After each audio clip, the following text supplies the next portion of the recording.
Assalamualaikum warahmatullahi wabarakatuh. Ya, Waalaikumsalam warahmatullahi wabarakatuh. Mungkin di sini saya perkenalkan dulu. Nama saya Fiona Rendiantika sama teman-teman saya. Saya Novani Rakasiwi. Saya Karisma Fridatul Habibah. Saya Rizky Amalia. Ya, mungkin di sini kami ada tugas dari mata kuliah bioetika untuk wawancara ahli gizi di bidang industri. Mungkin dari kakak bisa perkenalan terlebih dahulu. Oke, terima kasih Mbak Fiona. Selamat sore teman-teman. Perkenalkan, nama saya Mary Dwi Tias. Saya salah satu lulusan atau alumni dari Stikes Widya Cipta Husada dulunya tahun 2015, angkatan 2015. Sekarang alhamdulillah udah kerja di Kalbi Nutritionals di Jogja. Bagiannya project konsultasi email. Baik, Kak. Oke, mungkin di sini kami akan menanyakan beberapa hal gitu, Kak. Terkait tentang kewajiban atau etika di industri yang kakak bekerja. Di sini mungkin saya tanya terlebih dahulu, apakah kakak ini memiliki KTA atau SR yang aktif gitu, Kak? Alhamdulillah sudah hampir 1 tahun. Udah punya KTA sama SR tadi. Jadi kemarin tuh sempat kehambat kan, lulusnya tahun 2019, tapi baru ujian itu tahun 2021 kalau nggak salah, awal Januari. Setelah itu hasil keluar, alhamdulillah lulus, langsung diproses.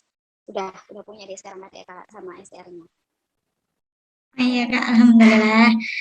Selanjutnya untuk apa kakak ini mengikuti kegiatan seperti seminar atau workshop itu enggak, Kak? Secara rutin, misalnya kalau ikut berapa bulan sekali gitu, Kak? Oh ya, so far setelah dapat STR sama KTA tadi, kalau misalkan 1 bulan sekali itu mungkin ada ya, mungkin beberapa kali dalam sebulan, cuman nggak mesti spesifik di bidang gizi. Jadi ada yang ikut charity atau mungkin workshop seminar di bidang lain, entah dari kantor atau mungkin organisasi lain. Jadi untuk spesifik gizi sih ada, tapi untuk sebulan sekali masih belum kali ya. Tapi tiap bulannya pasti ikut seminar sama workshop gitu. Terus ikut acara campaign juga. Itu sih. Iya, Kak, mungkin setidaknya mengikuti ya, Kak, ya nggak ketinggalan gitu aja ya. Jadi sebulan itu pasti ada ikut, cuman nggak selalu spesifik di bidang gizi, tapi beberapa kali udah tetap ikut seminar kesehatan atau seminar gizi juga. Oke, baik, Kak, terima kasih. Mungkin ada lagi, setelah lulus ini apakah kakak ada keinginan untuk lanjut pendidikan profesi gitu, Kak? Profesi itu lebih ke apa itu namanya, dietitian ya? Oh iya, rumah sakitnya ya. Pokoknya yang lebih spesifik ke bidang gizi itu mungkin sampai sekarang belum kali ya kalau ambil profesi gizi. Tapi insya Allah doakan saja bisa lanjut S2 itu ke bidang pangan, insya Allah. As soon as possible. Iya, Kak, bismillah. Ya, mungkin itu saja dari saya. Mungkin teman-teman ada yang ingin melanjutkan nanya. Kak, saya izin tanya.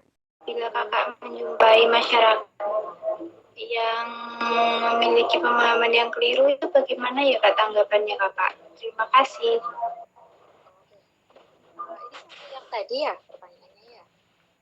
Jadi karena memang kerjaanku itu nggak langsung terjun ke masyarakat kan. Mungkin kalau misalkan menemui Maaf Kak, suaranya pelan. Mungkin bisa dideketin. Iya. Oke. Dan jadi karena memang kerjaanku itu kan nggak langsung terjun ke masyarakat.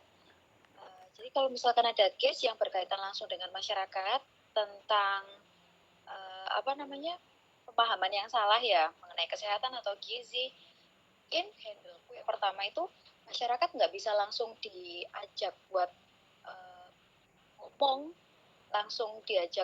buat ngomong gimana ya menyelesaikan solusinya, enggak, tapi masyarakat itu kalau menurutku kemarin sempat ngatasin case juga, mereka lebih enak diajak cerita. Jadi mereka tuh ajak cerita aja dulu, gimana sih kok bisa sampai kejadian masalah paham gizi atau salah kesehatannya. Setelah itu nanti mereka pasti cerita. Dari cerita itu kita ngambil celah nih untuk ngasih solusinya. Kemarin sempat ketemu sama masyarakat konsul ke aku tentang prostat. Jadi mbah-mbahnya ini emang udah punya sakit prostat, cuman dia emang sama dokter tuh suruh banyak minum, tapi riwayatnya dia emang nggak suka minum. Akhirnya cara handle-nya juga dikit-dikit aja mungkin ya mbah. Dia lebih suka diajak cerita, jadi masyarakat itu lebih senang didengar ya. Kalau misalkan kita mau menyelesaikan masalahnya mereka, mungkin lebih enaknya kalau kita tuh sambil cerita gitu, biar mereka enak sama kita, bukan kita yang nyari-nyari kesalahannya mereka seperti itu. Jadi kalau ke masyarakat mungkin kita lebih solusinya lebih sering mendengar ceritanya mereka aja. Kita masalahnya dia sedikit demi sedikit itu. Ada yang ditanyakan lagi mungkin? Siapa tadi, Risma ya?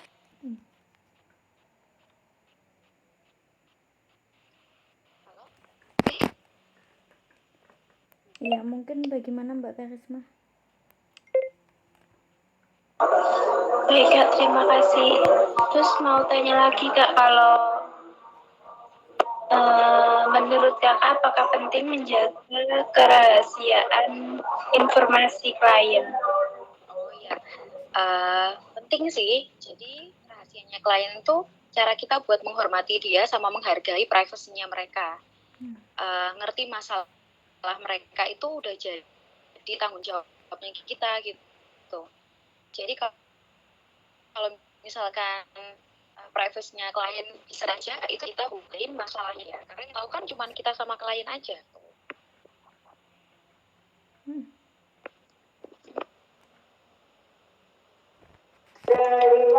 Selanjutnya saya yang bertanya. Siapa ini? Novani. Siapa? Novani. Oke, Novani. Ya. Bagaimana caranya Kakak menjaga rahasia informasi klien dalam pekerjaan Kakak sehari-hari? Oke, jadi karena memang kerja aku tuh lebih ke kantor kan, kita kerjanya sama sistem, sama database. Caranya itu seluruhkan semua ya ke atasan atau ke teman sejawat enggak. Jadi masalah yang dialami oleh klien itu kita save sebagai database atau kita simpan datanya. Jadi masalah yang klien hadapi itu yang cuma tahu sistem, aku sama klien. Secara nggak langsung memang nggak bakalan bocor kalau nggak ada yang buka data tadi. Jadi secara keseharian ya kerjaku tuh memang ada masalah apa yang dihadapin sama klien, lebih fokusnya ke ibu hamil, itu nanti bakalan ku handle via sistem atau nanti bisa via call. Nah, jadi untuk masalah kerahasiaan atau privasinya klien itu nggak bakalan kebongkar karena memang udah disimpan di database-nya.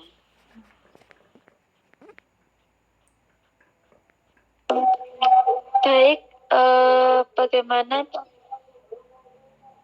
bagaimana pendapat Kakak apabila ada ahli gizi atau nakes lain yang diskriminatif terhadap pasien atau klien?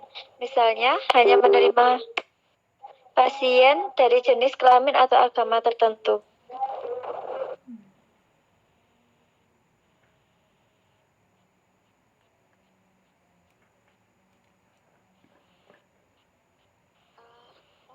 Boleh diulang lagi nggak?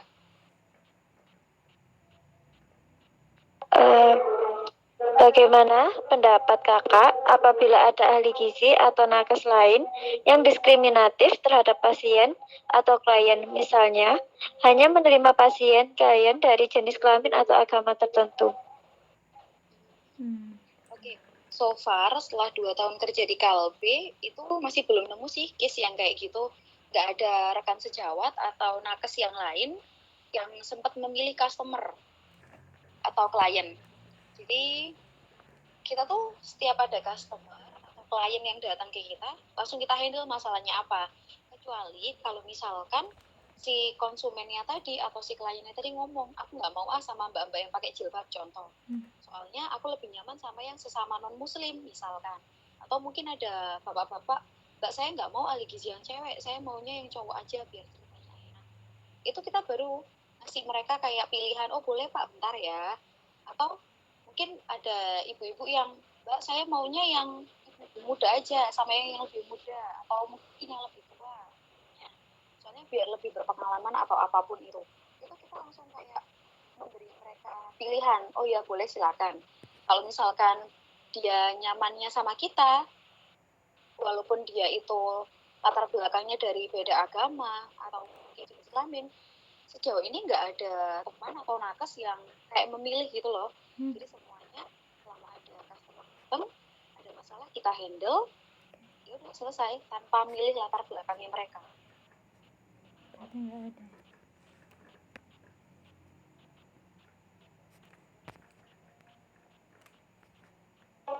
Terima kasih Kak. Nanti pertanyaan selanjutnya akan ditanyakan oleh Rizky. Ya mungkin sebelum pertanyaan selanjutnya kameranya Mbak Rizky bisa diturunkan dikit. Ya gitu. Terima kasih.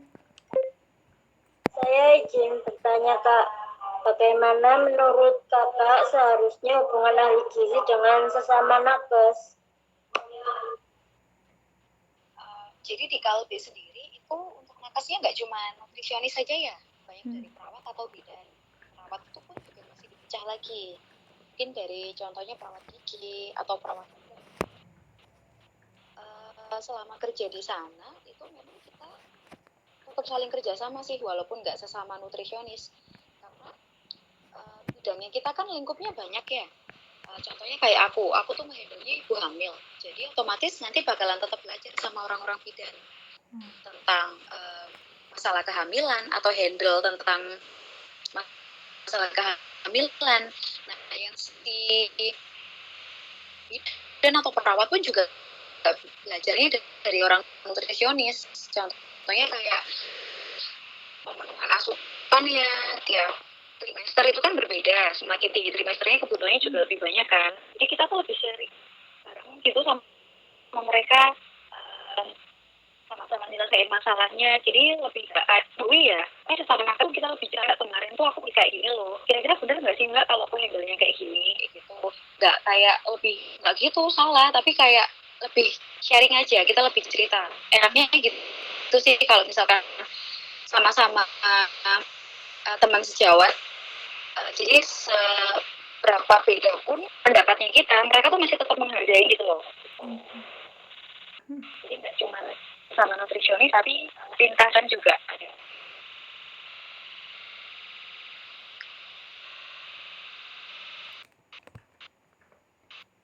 Ada yang ditanya lagi Rizky?